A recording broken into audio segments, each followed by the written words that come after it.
all the notices of this person waiting to be admitted, that person waiting to be admitted, all of them are popping up for me, and the distraction I'm speaking.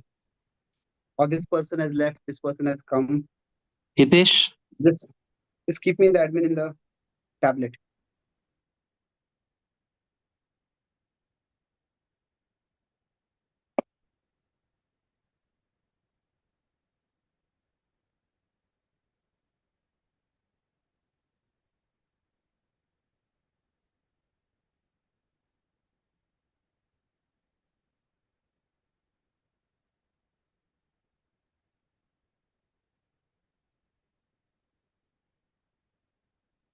Do you want me to start or wait for some time? we can start, Prabhu. Am I audible to everyone? Yes, Prabhu. Yeah. Yes, Prabhuji. Thank you so much.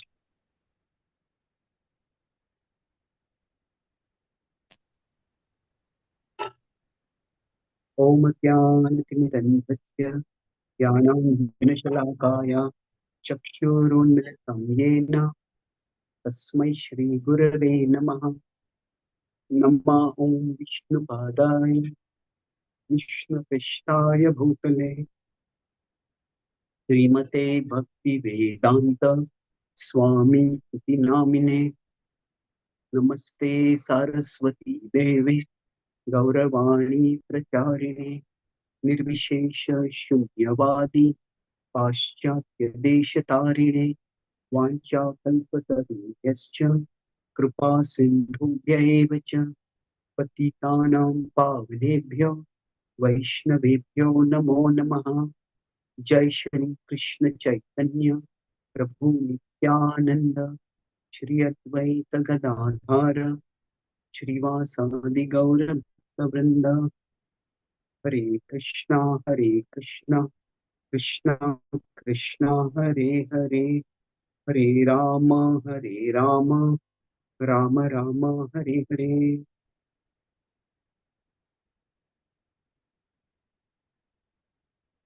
Hare Krishna. Thank you very much for joining today on the occasion of the World Meditation Day. And this occasion of the celebration of the World Meditation Day is itself indicative of a significant shift in human consciousness, wherein more and more of the world is becoming open to higher spiritual perspectives and practices in daily life. The World Yoga Day started becoming popular a few years ago, and now it has become a significant global event. And the same may happen to the World Meditation Day also. So today I'll talk about meditation from three different perspectives. First is why, second is what.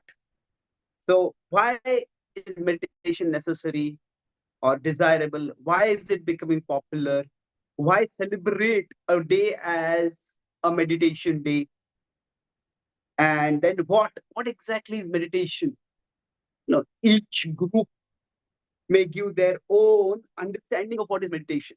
And there are so many spiritual groups across the world.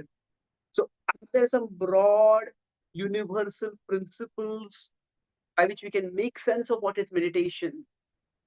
And so we will try to understand what is meditation. And lastly, I'll talk about what are the different ways in which meditation can be practiced and what we can do in our practice of meditation. So let's begin with why. As our society has advanced at a technological level, we have enormous level of comforts, utilities, and luxuries that were unimaginable for even the wealthiest of people, even 50 years ago. Something like the internet, now AI, or even air travel at a mass level. So we have enormous comforts at the outer level. But somehow at the inner level, we don't seem to have peace, happiness, clarity, meaning. Much of what we seek at the inner level in terms of what will provide us joy in our life, that seems to be lacking. And that's why we have this paradox that people today are comfortably miserable. We are physically comfortable and mentally miserable.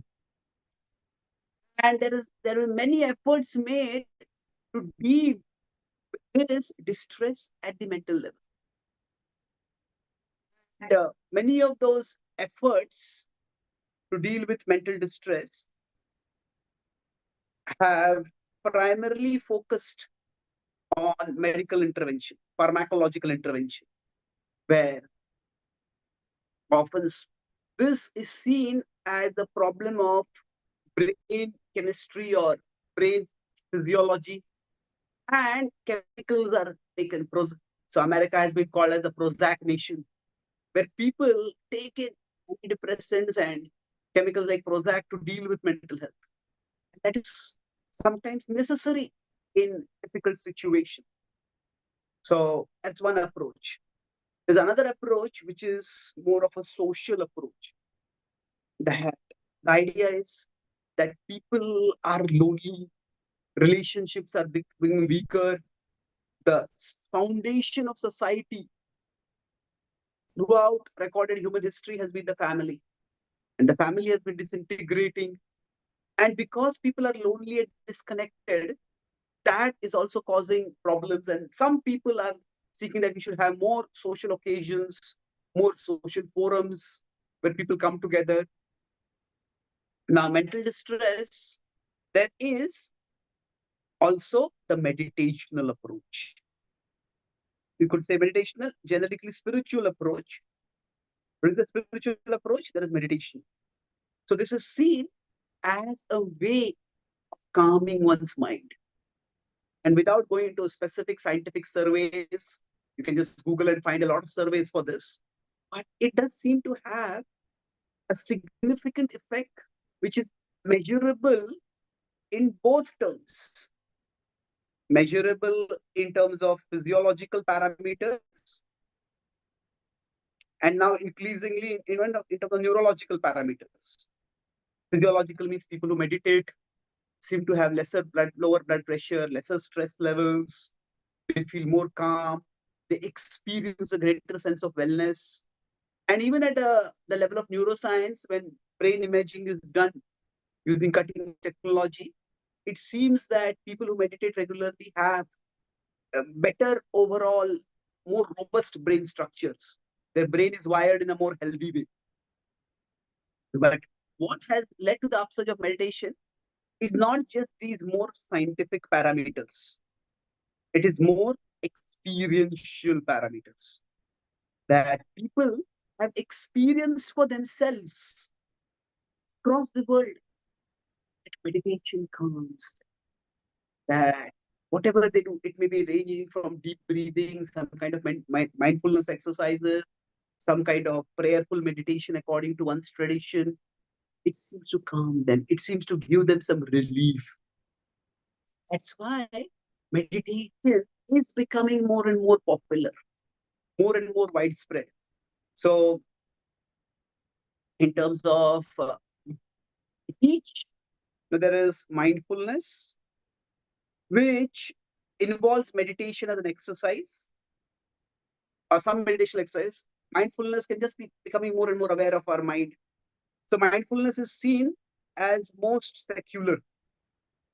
Meditation is seen as a little bit more spiritual and secular both. And then we can go towards spirituality itself, directly much more spiritual. And then we can have specific spiritual practices which each tradition may have for its meditation. So mindfulness is hugely popular. Meditation and prayer, these are also becoming popular. So why? Because people need relief. And even if somebody does not know anything about the philosophy behind meditation, just trying to do some kind of meditation seems to offer some help, some relief, some sense of contentment, connectedness, composure. And all these are what are inspiring people to take towards meditation. So people feel contentment. Contentment means things are right in life. Everything is not chaotic. Everything is not just going into ruins for me. Then they feel a sense of composure, a sense of calmness, a sense of clarity, and then a sense of connectedness. That meditation can give us a sense that I am not just alone, I'm connected to some bigger reality. And in this way, people feel that they're a part of something much larger. That's why meditation is becoming popular. And generally, change. Now we're talking about a change in human consciousness arising, at least a greater openness for human consciousness. A change can happen in broadly two ways. One is bottom up, and the other is top down. Bottom up means at a grassroots level, people experience benefits and people start taking it up, and by the word of mouth, it spreads and it grows like that. So bottom up, it has happened in a big way. And now formal celebrations like the World Meditation Day are opportunities to do this from a top-down way.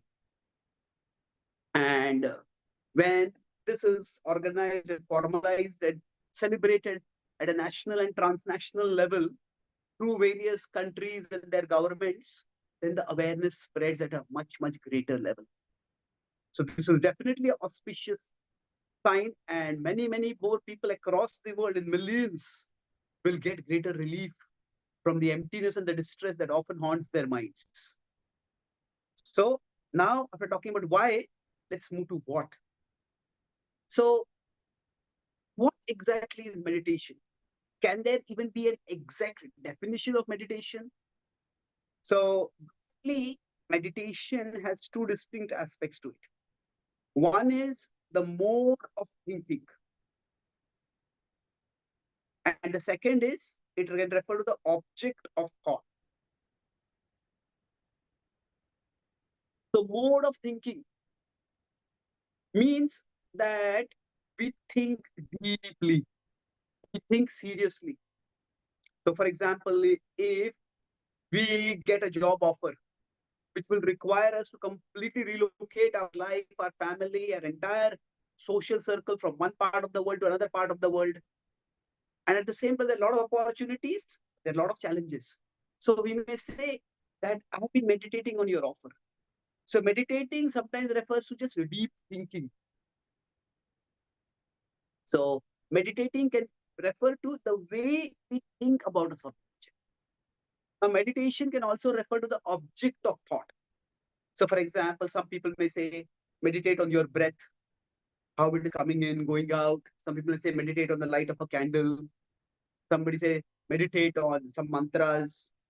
So, meditation can refer to both the way we think and what we think about. Now, these two are not unrelated.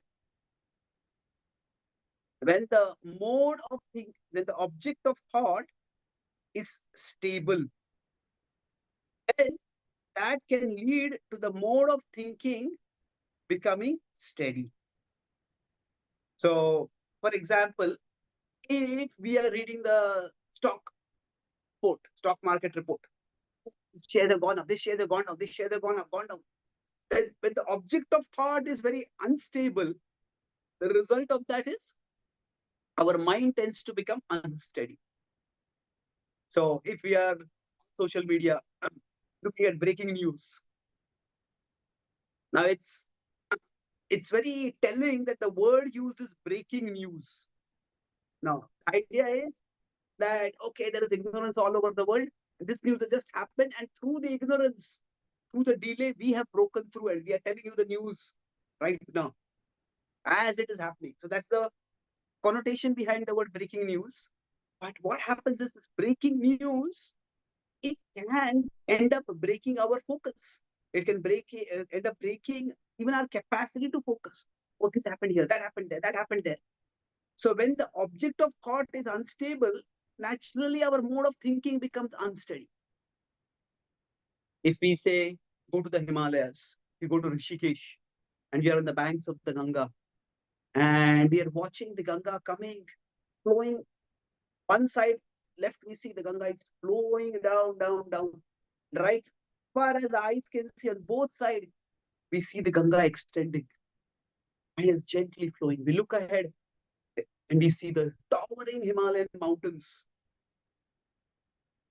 And then we see them rising up to the sky in their lush greenery. You can see some birds chirping. There are clouds in the sky. The color of the river is changing as the clouds move in the sky, and more sun or less sun, and more of the sky, less of the sky is visible. Now, when we just come in the presence of something so majestic, something so much greater than ourselves, the mountains have been there for thousands of years. The river has been flowing for, again, thousands of years. When the object of thought is stable, being there in nature, looking at the sky, looking at the greenery, looking at the mountains, looking at the river, it just calms us. So the more the object of thought is stable, the mode of thinking can become steady. So these two are not unrelated, but they are distinct. So when to put in another way, the Bhagavad Gita talks about a three-level understanding of the self. There is the soul, which is the essence of who we are. There is our mind, which is like a screen or a mirror between us, and then the body is there. And all these three together are the is the self at present. And then we have the outer world, which is filled with binaries, with dualities. Kabhi khushi, kabhi gum. So normally these dualities, when they come into our mind, they can just become excessive, and they can make us very elated and very dejected when the ups and downs happen. So when such a thing is happening, what do we do? How can we prevent this? So instead of having this situation, we try to find an object of thought that is steady. So if something is just a steady object of thought, like I said, if we are looking at a giant mountain, and we are focusing on our breath. Now, is our breath steady? It's steady in the sense that it's rhythmic. It's going up, coming down, going up, going in, coming out. You can look at the flame of a candle. It may not be steady in the sense that there's always the flame is changing, but to our vision, it is steady. So if that object is steady, then what happens? The result of this stimuli coming in is that our thoughts also start becoming. So this is a stable object, and our thoughts become steady. Our mind becomes steady. So there is the object of thought, and there is the mode of thinking. So meditation involves, in one sense, at the external level, shifting our focus from something which is changing to something that is unchanging, something that is unstable and volatile to something that is stable. So at the same time, while this is happening, we also try to slow and calm our mode of thinking. So both of these are involved in meditation. The object of thought, we shift it from the volatile, from the rapidly changing to the stable. And the mode of thinking also we try to change from From again, the mode of thinking can be very unsteady, very unpredictable, very unreliable, fickle. So from there, it becomes steady. And as it becomes steady, then we become more capable of facing life's challenges in a more effective way. So now, having said this, there's the object of thought and there's the mode of thinking.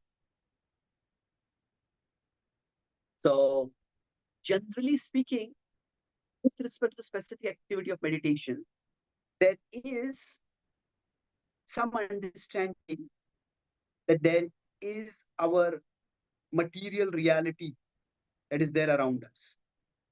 So, if we focus only on the mode of thinking, person can meditate on anything. You can go to a museum and look at a painting and just meditate on the painting.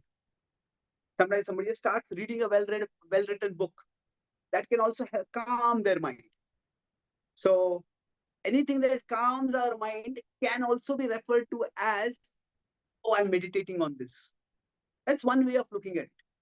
So if we are also focusing on an object of thought, there is, in the spiritual traditions of the world, it's described that there is a material reality, and beyond that, there is a spiritual reality. The material reality is ever changing, it is fickle. The spiritual reality is steady, unchanging. It does not deteriorate, it does not get destroyed. So, normally our focus is here, but through meditation, we are trying to shift our focus to spiritual reality. We're shifting our focus from material reality to spiritual reality. This is the essence of meditation. Now, when we are doing this, the understanding is that as we become steady, as we become calmer, then our focus will be more on the spiritual reality. And that's how the mode of thinking and the object of thought are related. So somebody may say, okay, just meditate on the silence around you. But if my surroundings are not silent, then I won't be able to meditate. So we need an object of thought which is actually truly stable. So that's how meditation becomes connected with the divine, whatever be the conception of the divine in particular traditions. Accordingly, people may focus on meditation in that particular way. But the idea is meditation involves two distinct stages. As one is giving entrance, and the second is gaining entrance. Now, what does this mean? Especially, I'm talking about here spiritual meditation. So, giving entrance means that we take some spiritual stimulus. The spiritual stimulus could be a mantra, spiritual stimulus could be a picture of the divine, of Krishna, our worshipable deity. A spiritual stimulus could be some prayer that we are singing. So, in our consciousness, we give entrance to it. Now, at the same time, there may be other objects also, which are there are other material objects. They are also there as present as stimuli, and they may also be coming into our consciousness. At this stage, we are ensuring that the spiritual is at least one of the stimuli. So we are giving entrance. So, for example, when we are chanting a mantra, we may be seeing the place where we are sitting, we may be seeing what other people are doing, but the mantra is also coming in as one stimulus. Now, from that one stimulus, gradually what happens is that if we are, say, meditating on the divine, we're meditating on Krishna. So initially, if this is Krishna, so initially he's one stimulus. But as we start contemplating on him, we start realizing he's actually a bigger reality. He is not just one component of my consciousness. He is indeed the container of my consciousness. He is the container of all of reality. So basically, we start realizing that the object of meditation, Krishna, is the bigger reality. And our consciousness starts entering into him. This entering is not so much merging, it is not a losing of our existence, but it is more of immersing. We exist, but we become immersed. Like we enter into a river and we swim in a river, or we bathe in a river, we take a dip in a river. So at that time, the river is existing, we are existing, but we enter into it. So initially, Krishna seems to be just like a drop. Okay, there are so many things in the world. I'm focusing on one of those. But that same drop is revealed to be an ocean.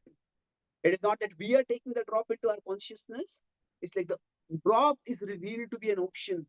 And we are taking a dip in that ocean. We are taking a dip in that sacred lake, sacred river, that sacred ocean. So this is the step of giving entrance and gaining entrance. So when we are giving entrance at this stage, we require concentration. This is the time when meditation can seem effortful. We require to do effort because there are so many components in our consciousness and they're all competing for our attention. And we are trying to focus on one thing. So it requires concentration. But at this stage, there is absorption. This is often called as the state of samadhi. And this is where it is relaxing. It is rejuvenating. So sometimes when we are going in the process of meditation, just the effort to concentrate may seem overwhelming. And that's why we may think, I just don't want to do this. This is not for me. However, through that effort for concentration, as Krishna enters into our consciousness, Krishna enlarges in our consciousness, and then we enter into Krishna. Then what happens is that we start experiencing more and more relaxation, more and more comfort, more and strength, stability, solace, sublime joy. That's why the Bhagavad Gita states that most of the elevated pleasures, most of the sublime pleasures of life, sometimes they can be like poison in the beginning, nectar in the end. So the initial poison is the concentration that we need to do. And then the nectar is the absorption we get. So depending on the particular day we are meditating and the kind of frame of our mind we have at that particular time, depending on how many other stimuli are there, the focus on Krishna may be easier to have and maybe tougher to have. So some days the initial poison may be just extremely tiny. So for a few moments of effort we need, and then after that we are absorbed. The poison can be tiny. On some other days, the initial poison may seem to be so much that we barely get to the nectar. But with practice, what will happen is that we will be able to push through, that we will be able to reach to the depth of meditation. So now, how do we go about meditating? This is I talked about what is meditation. Meditation is shifting our consciousness from the unstable to the stable. That is shifting our consciousness from having the spiritual as just one input in our consciousness to having our consciousness immersed in the spiritual, in the divine. Now, how do we meditate? For that, Krishna in 635 talks about two principles. Abhyasena tu kaunteya, vairagyena cha gruhyate. Abhyas and vairagya. So abhyas is practice or persistence. Persistence and vairagya is abstinence. Abstinence is we need to abstain from some things. So when we are trying to meditate at that particular point, Krishna has talked about, as I said, there are these two things. There are pleasures which are like poison in the beginning and nectar in the end. And there are the opposite kind of pleasures that are like nectar in the beginning, but poison in the end. So if we are here, meditation is where we need abhyas, we need persistence. We need to persist through the initial poison till we get to the nectar. That's why abhyas. Even if our mind wanders, the mind may stray away. Don't let it stay away. It strays away, brings it back. Bring it back. It strays away, bring it back. Yato yato nischalati manaschanchalamastheram tatastato niyam yaitad atmanyeva vasham nayet. So persistence. Wherever the mind goes off, we bring it back. And then the next is, now there are many mundane objects of thought. Mundane objects of thought could be, say, when we are meditating, maybe our phone beeps. Okay, what's the message? Somebody has messages on WhatsApp. Somebody has updated their status on Facebook. So now this seems to be like nectar. The nectar is what? It's a quick dopamine hit. Dopamine is the feel-good chemical in the brain.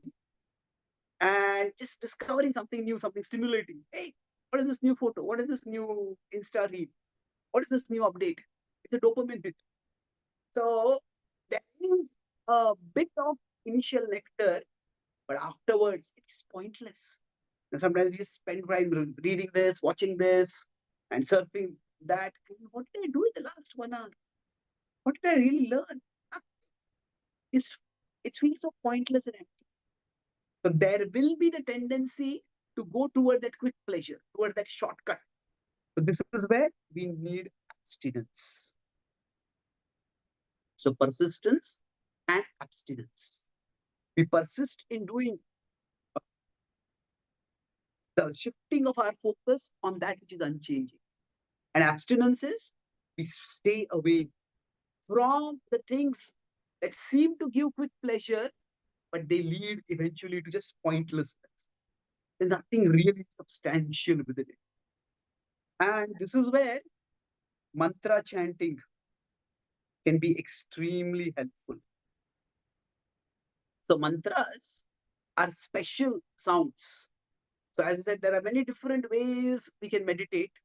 And across the world spiritual traditions, there are different forms of meditation that have been talked about. So in the Bhagavad Gita, Japa Yajna is talked about. Japa involves chanting mantras. And mantras are basically what? They are spiritual power encased in sound. So when we chant mantras, say for example, if I'm focusing on my breathing, so the breath is going in, coming out, going in, coming out. And I'm trying to focus. Then in this case, what is happening? It is largely my effort to focus on the breath. If somebody is focusing on, say, a candle in front of them, then the candle is just a passive object. And it is all the effort is something which we have to put for focusing.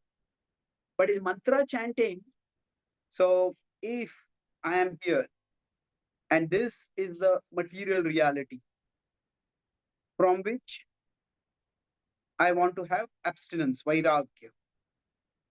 And then this is the spiritual reality toward which we want to have abhyas. We want to have persistence in this.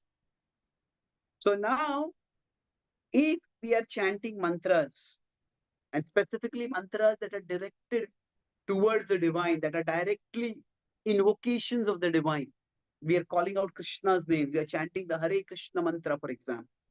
So then what happens is, if for this process of abhyasa, if I am here and say this is Krishna and this is the Krishna mantra, then it is not just we who are trying to, in this case, it is not just our push. It's not just in most meditations, it is we who are trying to push our consciousness toward that stable object. So, in devotional meditation, which is meant to appeal to the divine through prayer and a mood of service by chanting mantras, there is the divine pull that comes. So, our push is required in all forms of meditation, but it is in devotional meditation on Krishna through the chanting of the mantras that it becomes our push plus the divine pull. And when this push pull effect is both combined together, then the power of meditation becomes 1,000 times more. Because our capacity to push our mind is limited, but Krishna's capacity to pull our mind toward him is unlimited. And the more we make this effort to focus on him, the more the divine pull starts happening. And once that divine pull starts happening, meditation becomes much, much easier. The initial poison phase becomes lesser, and the eventual nectar phase becomes much, much more easily reachable. And I'll conclude with one last point. We're going to talk about integrated meditation versus immersive meditation. So I said that meditation has these two aspects, the object of thought and the mode of thinking. Now, we may say that we cannot change the object of thought all the time. No, we cannot be sitting and chanting mantras at all times. We cannot be sitting in the Himalayas and looking at the sky, looking at the sky and the mountain. We have to function in the world. So, how do we do that? When we have to deal with so many changes and navigating the traffic, we're dealing with project deadlines, we're dealing with the dynamisms and rapid changes that happen in the world. So, can we have a meditative frame of mind in those situations also? Yes, certainly. So, meditation, how does this progress in meditation? How does that happen? First, it is that the object of thought is much, much more important than the mode of thinking. That means initially we need to create quality time for ourselves for immersive meditation. That means we need to turn away from the world and create some time to focus on the object of thought, focus on Krishna. By such focus, our mode of thinking will start becoming more and more calm, clear, consistent. Then we will be able to move forward. And here, the mode of thinking will become more important in meditation than the object of thought. What does that mean? That as we become more and more habituated to meditation, then we will find that whether we are directly focusing on Krishna, we are directly focusing on some unchanging reality or not. We may be dealing with our jobs, we may be dealing with our families, we may be navigating traffic while driving, but we'll remember at the back of our mind that, yeah, all this material reality is there, but there is a bigger spiritual reality beyond all this. And that reality is unchanging. I'm functioning as a part of that reality. Once, say, at the start of our day, when we do our sadhana, when we do our spiritual practices, it's not just a ritual that we are meant to go through. It is meant to give us at least a few moments of awareness, of experience, that there is a bigger reality, that all the daily things that I'm doing, they're important, but there is something which is far, far more important. And that is what I want to focus on. That is where I belong. And once we have that awareness that there is a bigger reality, then the challenges of life will not trouble us so much. We can face life's challenges without being affected because we will know That while I'm not directly thinking about Krishna right now, I'm not directly thinking about the spiritual, but the spiritual is within me, the spiritual is around me. I am, through whatever I am doing, I'm ultimately serving the spiritual. So we will have that calmness, that clarity wherever we go. And thus, we will have what can be called as integrated meditation. So integrated meditation will result that when we have given enough time for immersive meditation, when we have absorbed ourselves and experienced that bigger reality, and when we go out into the world, the, the realities of the world won't seem so big as to be overwhelming us. We will be able to see them in context, and we will be able to maintain our perspective. Thus, meditational mode of thinking can become a constant mode of thinking for all of us. I'll conclude this particular example with a metaphor, and with which we'll conclude the session. The world is like an ocean. Now, when we are in ocean, some of the waves are small, and we can resist those waves. But sometimes some waves are like a tsunami. At that time, we can't resist those waves. We just get swept away. So at that time, we need an anchor. And it is when we hold on to the anchor, when we hold on to the anchor, this anchor is Krishna. It is when we remember Krishna through prayer, through mantra chanting, it is like we are holding on to that anchor tightly. So amid the stormy waves, we are holding on to that anchor, we won't be swept away. So this is immersive meditation. When the waves are coming, we don't bother about fighting against the waves. We focus on holding on to the anchor. And if we keep doing this with time, we will realize something dramatically, in fact, thrillingly empowering. We will realize that actually that anchor is not just at one place in the ocean and we have to go there and hold on. That anchor, wherever we are, that anchor is there throughout the ocean. And wherever we go, we can actually connect with that anchor. And by understanding this, we understand that we are never far away from Krishna. And we can be anchored in Him even when we are functioning in the world. So that is integrated meditation, where the object of thought is always the divine object of thought is the background of at the background of our awareness, and the mode of thinking becomes calm so that we can become more focused, more purposeful, and more fruitful in everything that we do. I'll summarize what we discussed today. We talked about meditation and 3 points within it. Why meditate? What is meditation? And how to meditate. So in why, we talked about how our mind is becoming very unsteady and it's staying miserable despite our having many technological comforts. So we are comfortably miserable. And meditation has been seen to be beneficial at the level of science through both physiological parameters that can be measured and also through neuroscience, where brain images are done.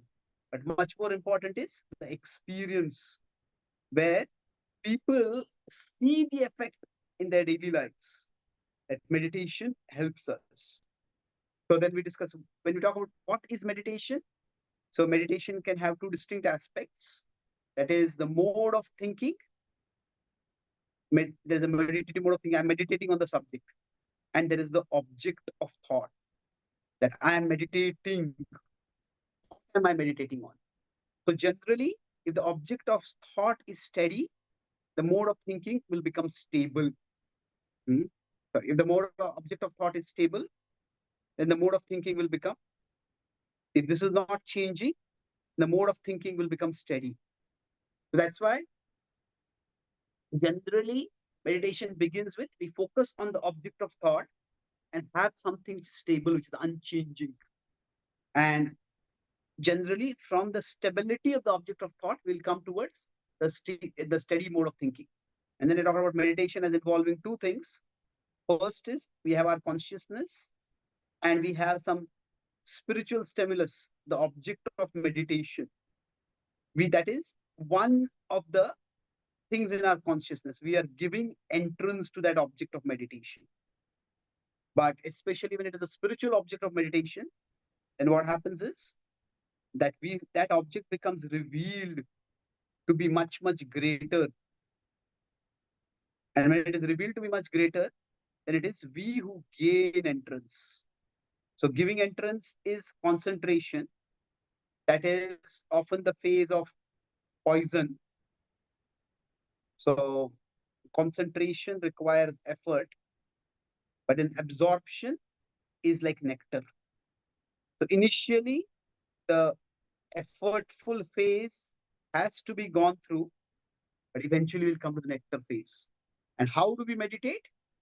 I talk about meditation as having two principles. There's abhyasa and vairagya. There are higher spiritual pleasures of meditation which involve we go through the poison before we get to the nectar. And there is the initial nectar, and after that there is poison. So we need abhyasa, persistence in this direction that we keep doing so that we can push through the poison and then get to the nectar. And then here we have vairagya, that we abstain. This could be the object of meditation. This could be just mundane titillation. We look at social media feeds, we look at TV, we just spend our time losing ourselves. And with respect to meditation, when we have mantras focused about Krishna, like the Hare Krishna mantra, for example, mantras on focus on Krishna, then what happens? There is a transformative effect.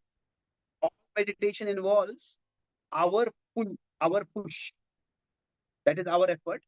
But when our push is complemented by the divine pull, then meditation becomes dramatically more effective and dramatically more easy.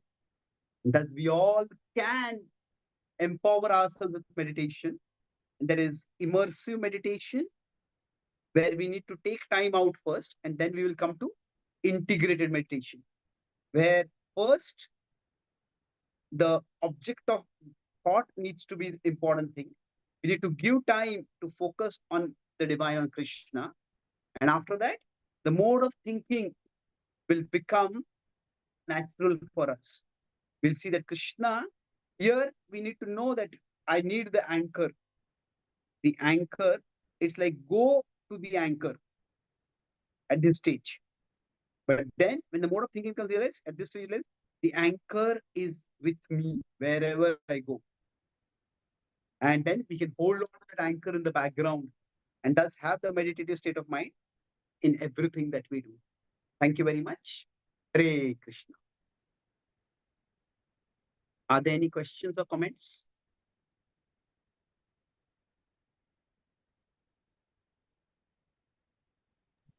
Thank you, Prabhuji. Thank you for the nice presentation.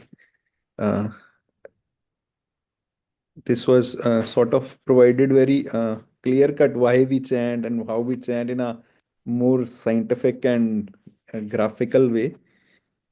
We sort of have our. I mean, it becomes a little clearer how we do things, and when it becomes clearer, it naturally becomes easier to practice also. Yes, true. Happy to be of service.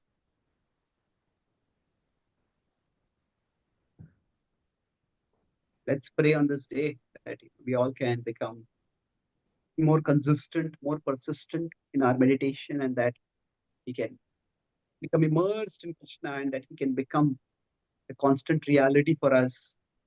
That we can do immersive meditation better, and thereafter we can integrated meditation can also become a part of our lived reality. Right. Thank you very much. Thank you so much, Prabhu. Hare Krishna. Hare Krishna.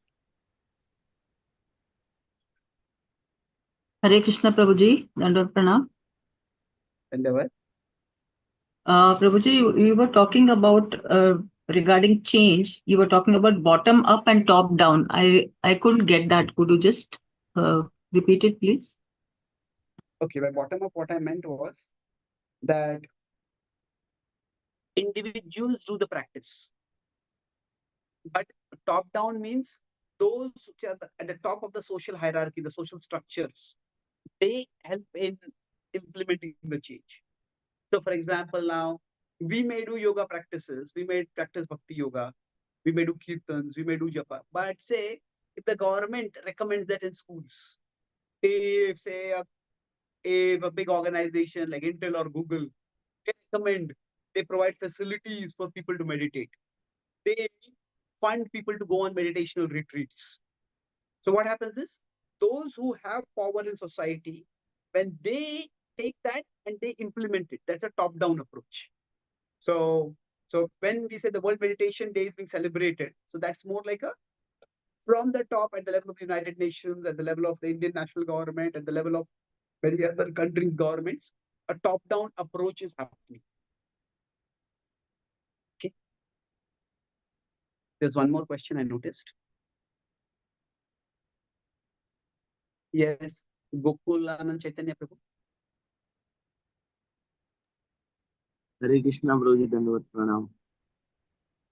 Dandavat. Prabhuji, immersion, that actually how to keep that consistency, Prabhuji, in the meditation, the quality of chanting on daily basis, actually.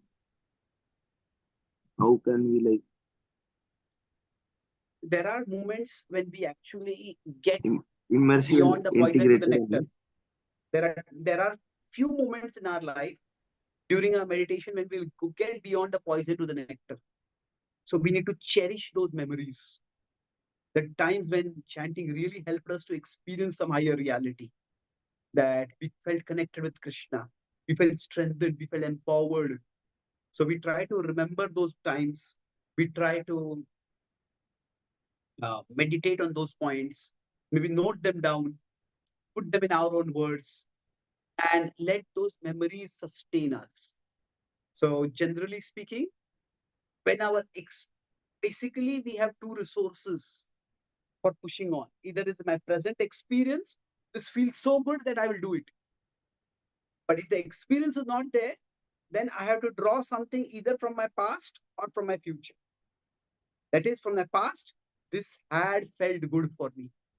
This is very enriching. This was enriching for me in the past, and therefore I will try it again. Or we can have our convictions. A lot of people nowadays focus on spirituality as an experience. Oh, it makes me feel so good. That's good, but when we are persisting in a purpose, so when you want to not just have purpose, but persist in the purpose. So we can either look at our present, and we look at the present experience. Hey, doing this, it feels meaningful, it feels good, it feels valuable for me. But if the present is not working, then we have to either look at our past or we have to look at our future. So from the past come our recollections, our memories. There are times when this has felt good for me, and that's why I'm going to move forward, even if this doesn't feel good for me. Or it could be our aspirations. Now both of these are related with our convictions. So our experience at the present is largely based on our mind. Our convictions are based on our intelligence. So with our buddhi, we can remember, hey, I'm feeling like this now, but this has felt very different in the past.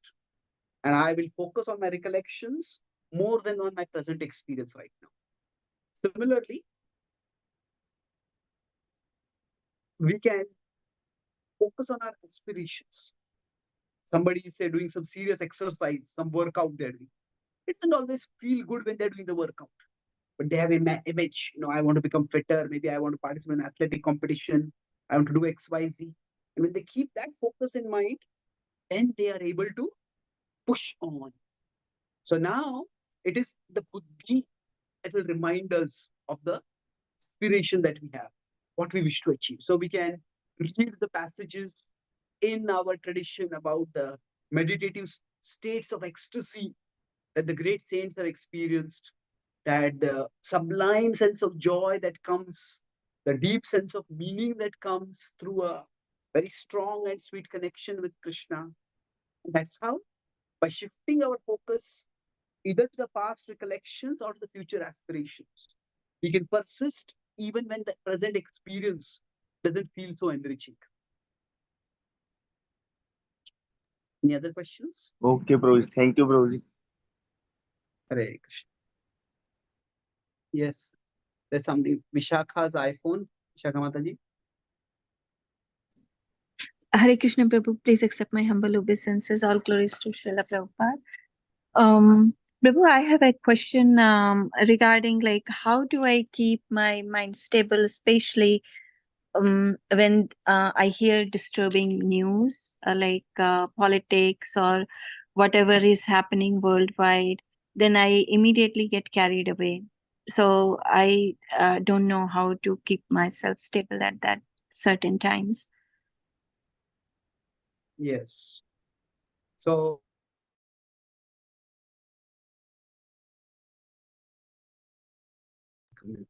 the purpose of life is not just to stay undisturbed. The purpose of life is to do something meaningful. Mhm. The purpose of life is to not just be disturbance free. Krishna spoke the Bhagavad Gita to Arjuna so that he could fight a war. Now, disturbance free is a good thing if it can help us to to do something meaningful. So if I want to study and there are disturbances around me, the disturbances are not there, then I can study better. But life is not just meant to be disturbance free. So we need to have, I need to be doing something meaningful in my life. And when I'm focused on doing what is meaningful, then I can be distanced from the disturbances. So how? Because I'm filling my mind with something more important. Now, if somebody is actually involved in politics, somebody is involved in, if they're playing a particular role, whatever role they might be, if somebody is involved in the world in a particular way, then they may need to be aware of the news at a much more current level. Other people may not need to be that aware of the news. So we have to decide how much disturbance is required for our particular service. And depending on that, we can expose ourselves to the world's events accordingly. But if it is just pointless, I have nothing to do, so let me watch the news, this happened here, that happened there, that happened there, then that's just borrowing disturbances. So we are not only borrowing trouble, we'll be borrowing trouble initially, and then eventually we'll find that we are burying ourselves in trouble. We're just agitation, disturbance. So don't focus on avoiding disturbance. Focus on what is meaningful for you and what is the service that you are doing, what is the responsibility that you have. Try to cultivate that sense of deep meaning in your life. And from there, you'll find that other things will become more manageable. How much attention to give to what things will become easier for us to decide. Okay. So, yes, Rambhadra Priya Prabhu. Nice to hear you here. Hare Krishna. Hare Krishna. Thank you for the wonderful, insightful talk, Prabhuji. I just want to more clarify thinking and the object of thinking connection, especially when the mode of thinking on a material object, it is quite different from a spiritual object. So, can you just share some more insight into this? Okay. So a difference between mode of thinking and object of especially thought. If we see in the Bhagavad Gita 6th chapter, when Krishna talks about meditation initially, from 6.10 when he says, so he states primarily it's the mode of thinking that is the focus.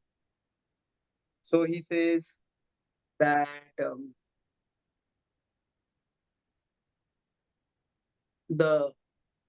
the yogi focuses on the tip of the nose.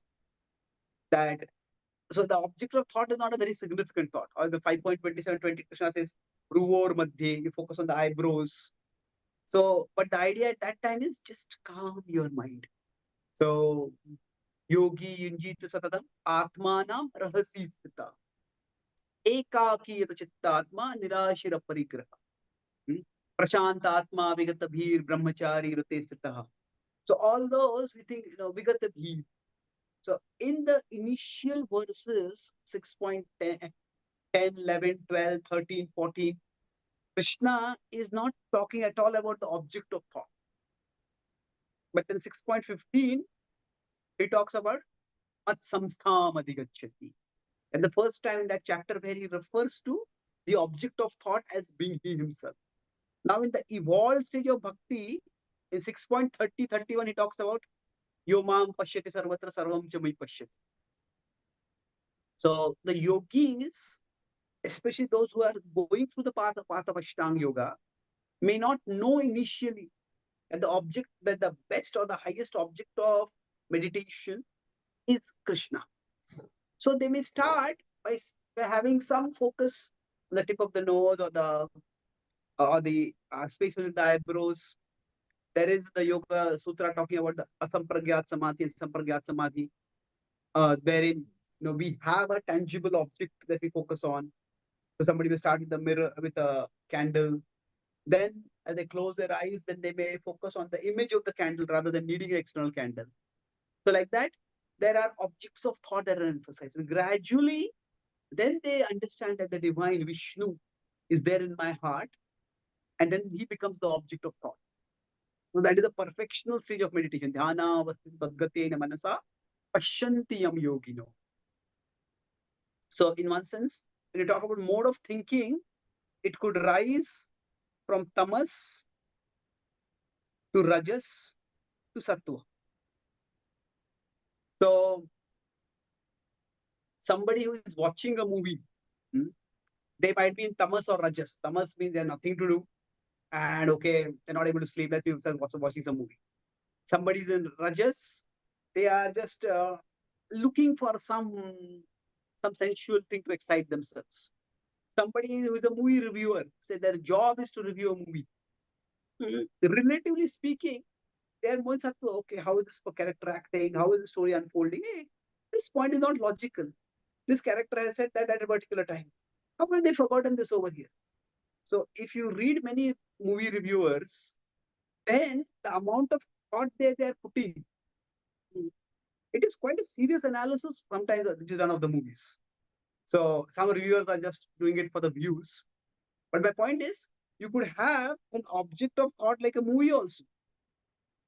Now, if somebody is a movie maker, then if somebody is doing a movie on the Ramayana or the Mahabharata, then they have to meditate, for example, okay, how are we going to depict this particular thing? Even somebody is depicting something, maybe a battle that happened 300 years ago. Somebody is depicting what Shivaji Maharaj did and how he fought various battles. So meditation, visualization, imagination, creativity are required there also. So the mode of thinking means that are we thinking in tamoguna, rajoguna, sattoguna? And then object of thought is what is it we focusing on? So it is very much possible that somebody can have the divine object of thought. Somebody can be in Krishna, but their mode of thinking can be tamasic. Their mode of thinking can be rajasic. That's why Krishna talks in the Kapila talks about in bhakti can be in the three modes. And so now ideally speaking, if somebody in tamoguna is there, over a period of time, the object of thought should become more important in the mode of thinking for them. That's how they will start rising from tamas towards rajas towards sattva. So, on the other hand, if the mode of thinking remains more important, so they will get elevated. But if the mode of thinking remains more important than the object of thought, then they will become fanatical. They will become disruptive. So in Tamoguna, I am focusing on Krishna. But then what happens? So my understanding of Krishna is the only understanding. And then people can start fighting, or you are doing this wrong, you're doing this wrong. Trivials can become huge causes for disruption and violence and confrontation also. So just having the object of thought alone is not enough. The entire 12th chapter, 12, not entire 12.13 to 20, Krishna is talking about how, along with bhakti, we need to have sattvic qualities. Adveshta sarvabhutana maitra karuna evacha. Yo yasman no dujate loko, loka no dujate chaya. One does not disturb others, one does not get disturbed by others. One is kind and compassionate to others, one is not envious of others. So all these are also important. So I want to separate that the mode of thinking is dependent only on the object of thought. We can have a tamasic way of thinking about God also. And we can have a sattvic way of thinking about what would normally be considered to be a mundane object also. So that's why the mode of thinking and object of thought are two distinct things. At the highest state of spiritual connection with, then the object of thought is the highest, that is Krishna, and the mode of thinking is also the calmest, the clearest, the steadiest. Okay. Hare Krishna, Prabhuji, can I ask an or add-on question on this?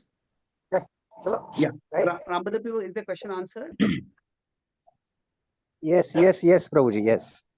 Thank you. Yes, bro, please go ahead. One clarification, just let me just hold on.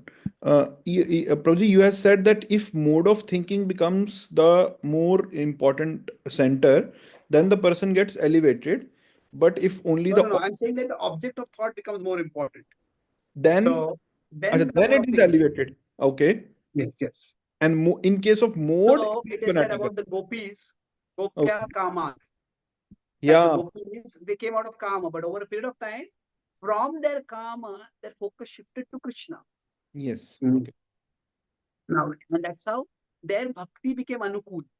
But on the other hand, if we consider people like Kamsa, Ayad, Kamsa, Dvesha, Chaitya, Drupa, they never became devotees. They never considered devotees. Because their object of thought was Krishna, Krishna is so merciful that they will get elevated.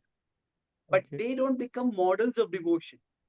They may become examples of the power of thinking about Krishna. They are not themselves, they are not examples of how one should think of Krishna.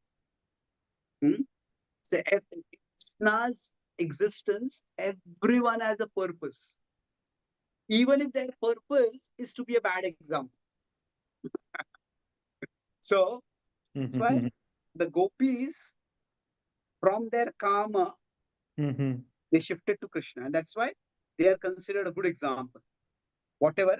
Now, Acharya has explained that this doesn't refer to the general gopis, this refers specifically to the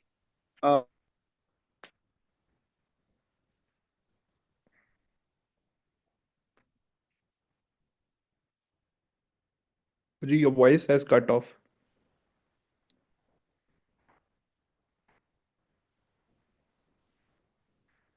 But Krishna never became the reality for him.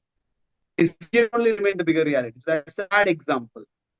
It's a good example of power of thinking of Krishna, but it's a bad example of how to think. Okay. Right. Your voice cracked, but I think I got the point a little bit. When you were talking about the gopis, our acharyas talk about So any other question? Certain gopis. Hare Krishna, Prabhuji, your voice actually cracked, so we couldn't. I don't know about the others, but I could not hear you properly when you were talking about the gopis. They are talking about certain acharyas are talking about certain gopis. From then on, the point. I was talking about the Gop Kanyas. I was talking about. Okay, can you hear me now? Yes, I can hear now. Yes, Prabhuji. Can others hear me? Can others hear me? Yes, yes, Was the we answer can. interrupted for others? Yes, Was the voice Prabhuji. interrupted for others? Yes, Yes, the voice had interrupted in between. Okay, so anyway, we'll conclude quickly. So I said that not all gopis came to Kama, but the Deva Kanyas, those who were Apsaras, those Okay. gopis came with Kama, Okay. and then they became purified because they focused on Krishna. But Mhm. Kamsa, he never focused on Krishna primarily. His focus was on the fear, and that's how he is not considered an example of a devotee. Although his example is given of the power of remembrance of Krishna. Right. Prabhuji, so I have an add-on question about that part. I was also thinking about like in the middle six chapters, which are focusing more on Krishna, the object as such, and then there are the processes also about like thinking about him and all. But as you were talking about, and I had this question, but you answered it also from 12.13 to 12.20, the qualities which Krishna mentions. I was thinking those qualities are like coming from devotion. They will like the 26 qualities of a devotee, with the primary quality being dependent on Krishna, and other 25 manifest. So will these qualities manifest by devotion itself, or we have to work on them side by side?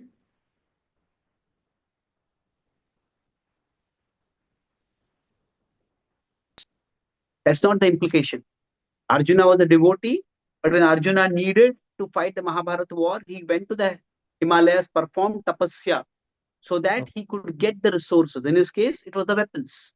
Right. So he got the weapons. So it is, rather than thinking that these qualities are separate from devotion and they'll come through devotion, we can see devotion not just in such a reductionistic way that chanting is devotion or deity worship is devotion. Devotion means whatever enables me to serve Krishna better. Right. So it's becoming kind, becoming forgiving, becoming compassionate, helps me to serve Krishna better. And we consciously cultivate that. Right. Right. And Yes. the others like six chapters, like even about Karam Yoga, or the last six chapters, like about the modes. So you were talking about this sattvic way. So we like use those things also to enable us better, like staying in satoguna, if that helps us in our sadhana better, or doing our dutifully, that things set our Yes, life better. definitely. Yes. No, if we cannot be in Krishna consciousness, in the sense of being in transcendental consciousness, that does not mean we have to be in Tamoguna. So if we can be in Sattva-guna, that's better. Can't be in Sattva-guna, can be in Rajoguna. Rajoguna is also better than Tamoguna. Right. So it's not a 1-0 thing. Right. So as a devotee, we could say that maybe during our sadhana time, we are as close to Shuddha Sattva as possible. Then maybe we arrange our life in such a way that we have some amount of time when we are Sattva. So we have, you could say, more of structured services, or you can have compatible services, which are according to our Varna, according to our Swabhava. Then it's in a relatively peaceful study. Everybody has emergencies in their life, but our life should not be such that every day is an emergency, every moment is an emergency. So when we are doing structured services which are compatible with our nature, then it will be more in Sattva. And then some part in our life will be in Rajas, where we have deadlines, where we have emergencies, where we cannot really be planned. And for a devotee, the part of our life that is in tamas should be as less as possible. So tamas will be really where we are just being wildly impulsive. We are just spaced out. We are doing things which we should not be doing. So it's not a 1-0 thing. Right. So the last question from anyone else before we stop? Hare Krishna, Prabhuji, Dandavad. Yes. Prabhuji, one video came some days back from book distribution, like our devotees were standing on one side and Sant Rampalji followers were on other side.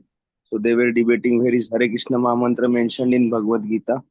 So our devotees could not answer and they had to be get humiliated. So I also felt very bad actually.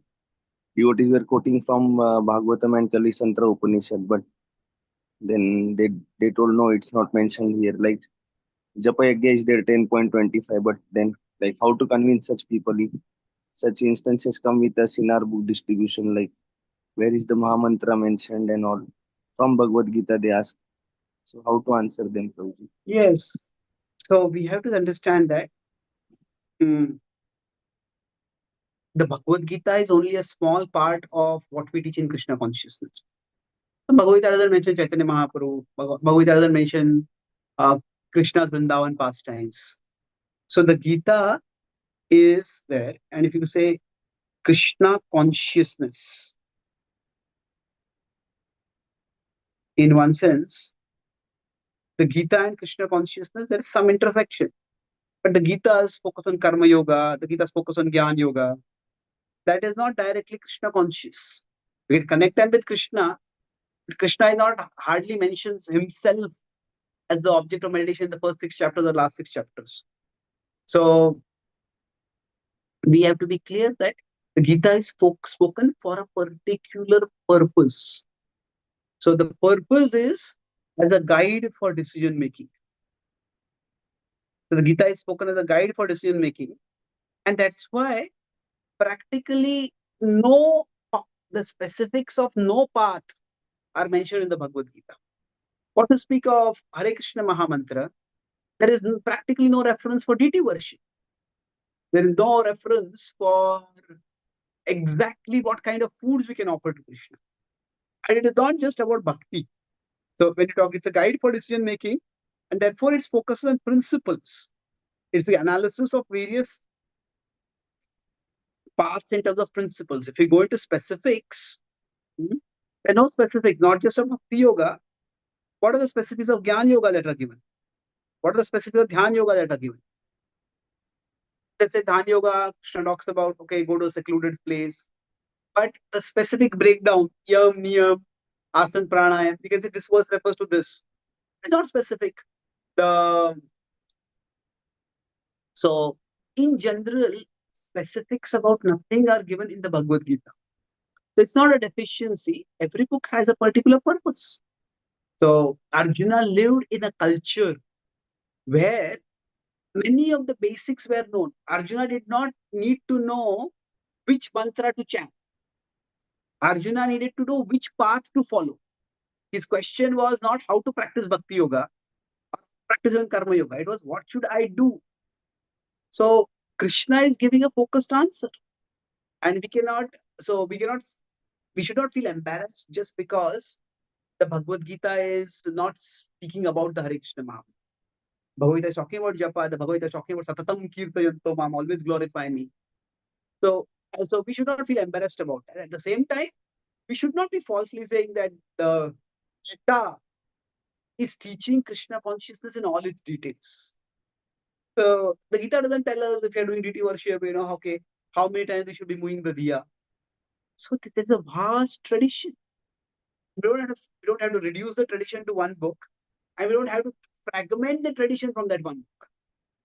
The Gita is, so we don't want to absolutize the Gita and say that whatever we are doing is based only on the Gita. And we don't want to relativize the Gita. Absolute means this is the only source. And something is not mentioned in the Gita, not mentioned in the Gita, then there's no value to it. Relativize the Gita means we say that, this is just one book among many books. It's not of not much value, or rather no universal value. If you find it very useful, you use it. If you don't find it useful, don't use it. We need to contextualize the Gita. Contextualize means it's spoken in a particular context. And that what context, what happens? In that context, the focus is on principles. So now how those principles are to be applied, that is something which we have to learn from the broader tradition. That's not what Krishna started out to teach Arjuna. That's not what was Arjuna's interest also. So that's why it's not given in the Gita. So now the specifics are required. The specifics will come from the broader tradition.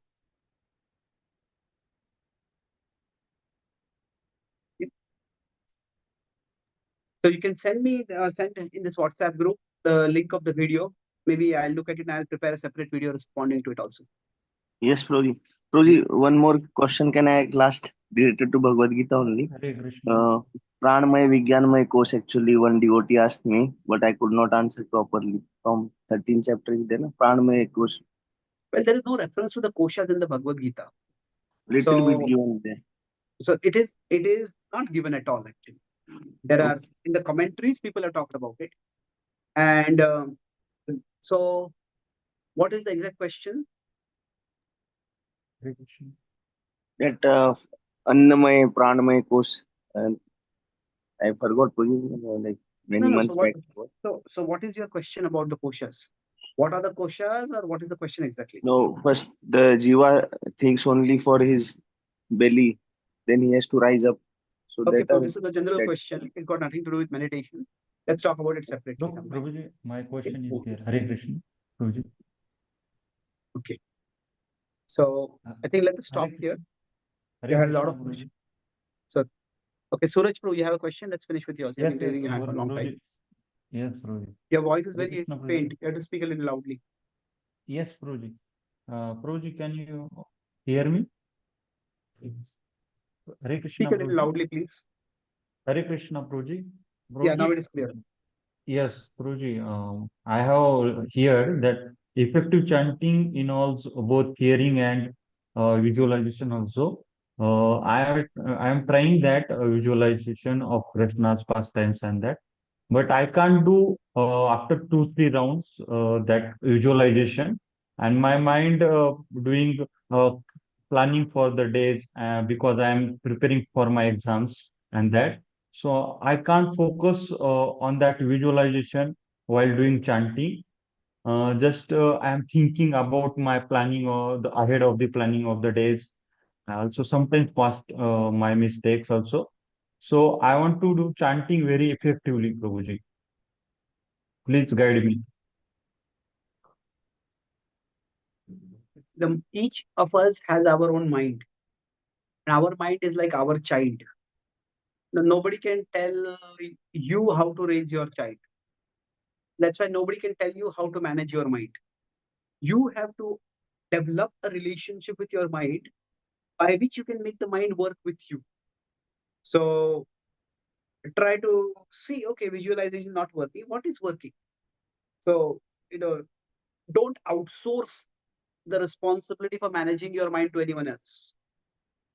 We all need to hear classes, we all need to ask questions, but ultimately, nobody else is having your mind. Yes, there are certain universal principles for mind management, just like there are universal principles for parenting. But each child is a different child. And you cannot just apply what worked for one set of parents with their child to another child. In fact, the same parents cannot use the exact same way of parenting for different children. So each one of us has to learn how to manage our mind. So I would say if visualization doesn't work, then try other things. Try shloka recitation, try hearing some kirtans, try having instead of visual, try to keep a picture of Krishna. So each one of us has to find out that if I said over here that if we cannot be in Shuddha Sattva, then at least be in Sattva. So some people can chant good in the temple while sitting in one place.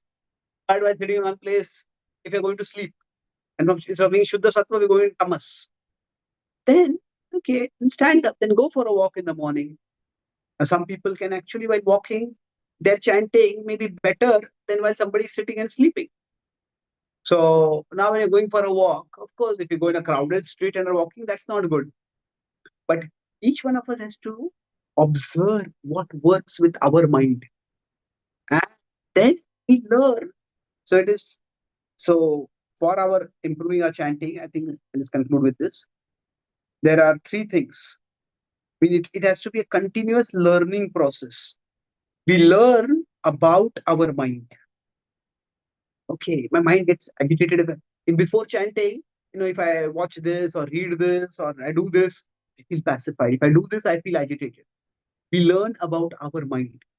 We learn about our capacities. Now, that means we learn about what we can do well, what we can't do well. Somebody else can memorize verses and contemplate on verses and get motivation. We may not find that suitable.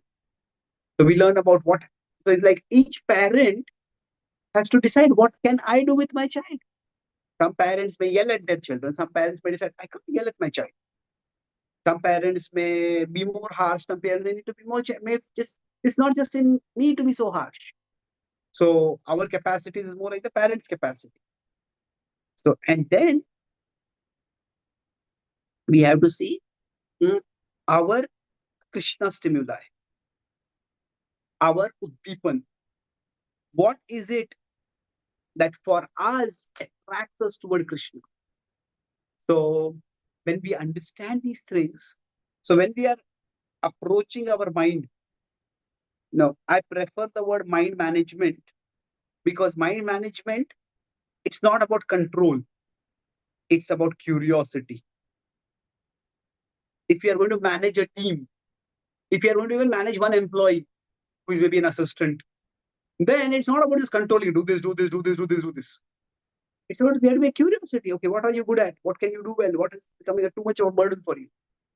So like that, we observe our mind and we see what works for our mind.